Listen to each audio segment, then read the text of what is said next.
2025-yil 1-oktyabr holatiga O'zbekistonning davlat qarzi 44 milliard dollarga yetgan. Shundan 36 milliard 700 million dollari tashqi qarzlar. Xalqaro kreditorlar bergan qarzlarning 47% byudjet taqchilligini yopishga ishlatilgan.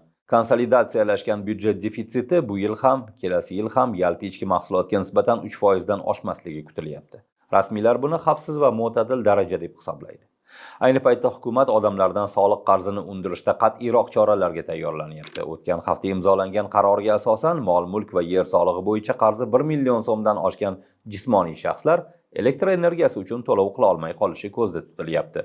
Bunday tartib 1-yanvardan sinov tariqasida Namangan viloyatida boshlanadi, keyinroq boshqa hududlarga ham joriy etilishi mumkin. Eslatib o'tamiz, xuddi shu mexanizm o'tgan oydan e'tiboran chiqindi to'lovlarini undirishda qo'llanila boshlagan edi.